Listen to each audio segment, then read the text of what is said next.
Hello everyone. My name is Abhishek Ranjan. I'm a student of final year BE ENTC student, and I welcome you all to the OML Machine Learning Oral Examination conducted by Dr. Professor Risul Chatrala. So I have been given the topic of building machine learning systems with Python, the book, and I have to present myself from pages 42 to 47. So first of all, some details about the book. The book's title is Building Machine Learning and Systems with Python. The authors of the very book are Willie Richard and Luis Pedro Coelho. The book was published by Packet Publications with the copyright date of 2013. So, before we start off, it's important for us to understand what the book is all about. So, book description. ML is the field of building systems that learn from data, exploring on the web. The book starts by brushing up on a Python ML knowledge and introducing various libraries. Also, using open source tools and libraries to evaluate, compare, choose various ML techniques that are available. Also, the book is based on real life examples that a user can build upon. Readers will also know how to write programs that classify the quantity of the Stack Overflow answers. Advanced topics such as modeling, basket analysis, and cloud computing will also be covered in the following book. Book will give us the tools and understanding required to build our own systems. Moreover, the key features of the book are we master machine learning using a broad set of Python libraries, building our own Python-based ML solutions, and a scenario-based tutorial to get into the right mindset for machine learning. Moreover, the main learnings that we might get out of the book are building a classification system that can be applied to text, images, sounds, and various other things, using skitlearn, open source library for ML Explore, the Mahota libraries for image, and various computer vision libraries as well. Also, we would be building a model on the whole of the Wikipedia gets to grip with the recommendation of the basket analysis. Use the jug package for data analysis, whereas we might recommend the users on the basis of purchases. So this is what the book covers. But mainly, I have been giving the target of covering pages from 42 to 47. In these pages, the chapter that we are working on is called Learning How to Classify with Real World Examples. And we start off with the part of where the first topic of these pages is from learning about seeds data set. The title of chapter 2 is learning how we classify with real life examples, and our part begins off with the first topic of learning about seeds data set. So as the name suggests, seeds data set is a very basic data set which has data about three types of seed, which are three types of wheat variety, that is Canadian, Coma, and Rosa. These seeds have been now present with seven different features, that is of area, perimeter, compactness, length of the kernel, width of the kernel, asymmetry coefficient, and length of the kernel groove.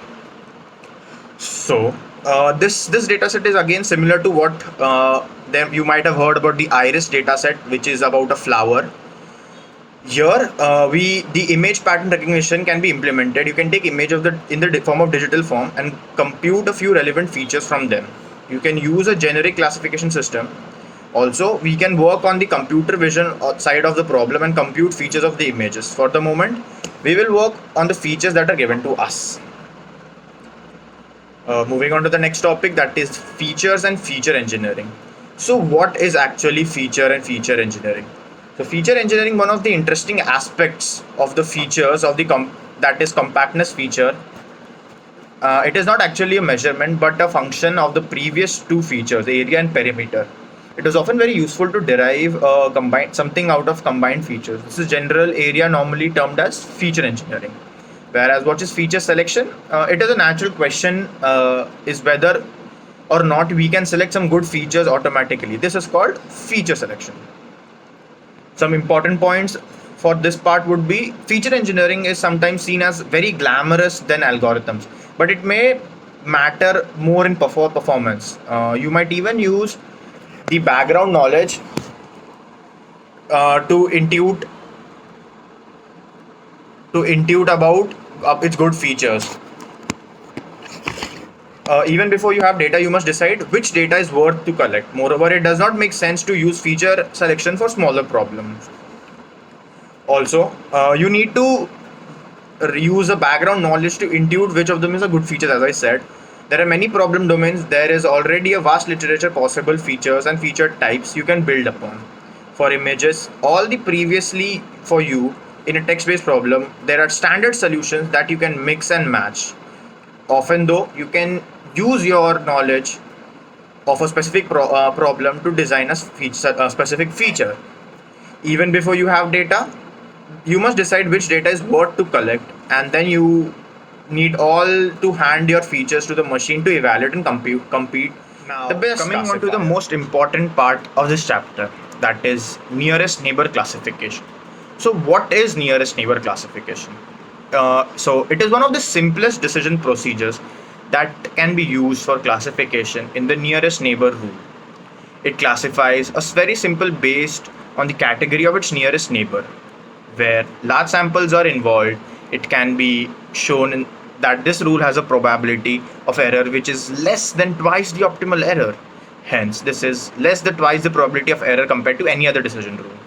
The nearest neighbor based classifiers are some of or the other patterns available in the training set to classify the test pattern. These classifiers essentially involve finding the similarity between test pattern and every training pattern in the training set.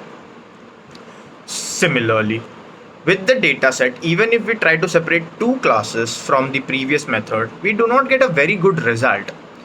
So now that's where the nearest neighbor classification or classifier comes into place. It involves training set of both positive and negative cases. A new sample is classified by calculating the distance between the nearest training case, the sign of that point that determines the classification of the sample.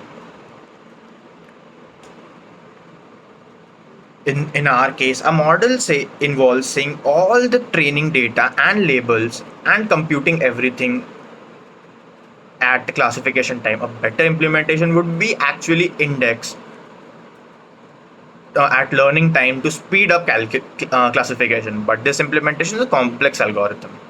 Now that this model performs perfectly on training data for each point the closest neighbor to itself, and so its label matches perfectly. Therefore, it is essential to have a test before cross-validation protocol. Using 10 folds of cross-validation for this dataset with this algorithm, we obtain 88% of accuracy. As we discussed in the earlier section, the cross-validation accuracy is lower than the training set accuracy, but this is a more credible estimate of the performance. Now, we'll see some diagrams about the dataset that we have about the seeds data in the few next. We will now examine the decision boundary. For this, we are forced to simplify and look into at only two dimensions just so that we could plot it on the paper. In the diagram shown in the slide, the Canadian examples are shown in forms of diamonds, whereas Kama seeds in the circles and the Rosa seeds as triangles. The respective area is shown in white, black, and grey. You might be wondering why the regions are so horizontally and almost weirdly packed up. The problem is that x-axis has a range of 10 to 22, whereas the y-axis has a range of 0.75 to 1. This means a very small change in x actually means a larger change in y. So we had to compute the distance according to the preceding values or functions. And for most of the part, we are taking only the x-axis into account. If you know something about physics, you might already would have noticed that we are summing up the lengths, areas, and dimensionless quantities, mixing up our units. We need to normalize all the features on a common scale. There are many solutions to this problem. The one but we chose and we would be working upon is the normalization of z-score. The z-score of a value is how far away the mean is in the terms of the units of standard deviation. It comes down to a simple pair of importance of z-score and the operations that are required for calculation of z-score. The simple pair of operations that are used in calculation for z-score are subtract the mean from each feature, where you feature is equal to minus of feature mean of axis 0, whereas similarly for standard deviation you have the line below. After z-scoring, the value of 0 is considered mean and the positive values are above mean and the negative values are below it. Now every feature is in the same unit and we can mix dimensions more confidently without any fuss. Now If we run the nearest neighbor classifier, we will obtain an accuracy of about 94%, which is way more than what we were getting previously using any other classifications and not considering the Now, z-score. we We will will look look at a decision space again in two diagrams in the screenshot or in the photo besides. Here, the boundaries are much more complex and there is an interaction between the two dimensions. In this full dataset, everything is happening in a 7-dimensional space that is very hard to visualize. But the same principles applies, where a few dimensions are dominant, whereas some of them are given, whereas they all are given the same importance. The nearest neighbor classifier is simple, but sometimes good enough. We can generalize it to the nearest k neighbor classifier by considering not just the closest point, but the k closest points. All k neighbors vote to select the label k.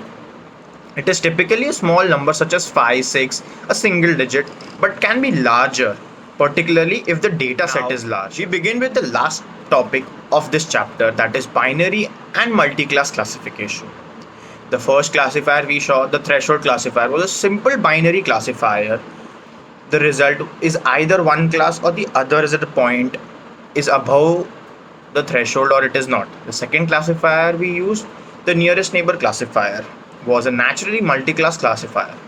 It is often simpler to define binary methods than one that works on multi-class problems.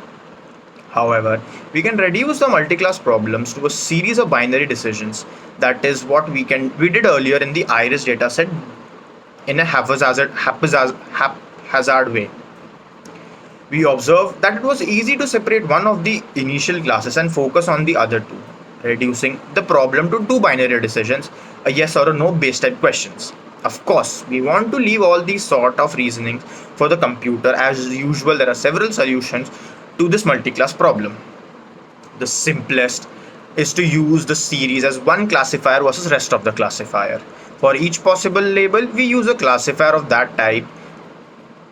When applying the rule, exactly one of the classifiers would say yes and we would have a solution. Unfortunately, this does not always happen. So we have to decide how to deal with either multiple possible positive answers or no positive answers. Alternately, we build a classification tree, split the possible labels into two, and build a classifier that asks should this example go to the left or to the right. We can perform this splitting recursively until we obtain a single label. The preceding diagram, which you would be seeing, will help depicts the tree for reasoning of the iris dataset. Each diamond has a single binary classifier. It is easier to imagine if we could make this tree larger and encompass more decisions. This means that any classifier that can be used for binary classification can also be adapted to handle any number of classes in a very simple way. Moreover, there are many other possible ways of turning a binary method into a multi-class one. There is no single method that can clearly better in all cases. However, which one you usually use does not make much of a difference to the final result.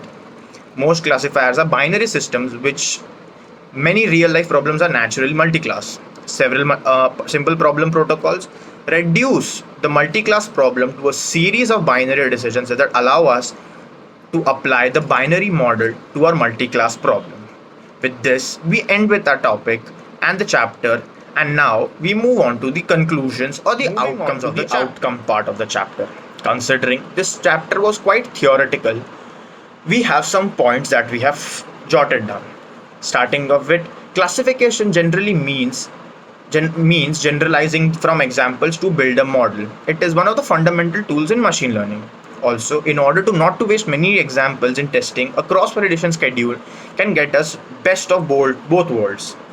Features are not something that is predefined to you, but choosing and designing features is an integral part of designing a machine learning pipeline. It is often the area where you can get the most improvement in accuracy as better data beats fancier methods. The first classifier, of course, the threshold classifier, was a simple basic binary classifier, whereas the second one that we used, the nearest neighbor, was a multi-class classifier. Now, in this next slide, we will be showing you the code that we have. Similarly, for the code, a very simple, powerful approach was used for making predictions that is very similar to historical examples to the new data.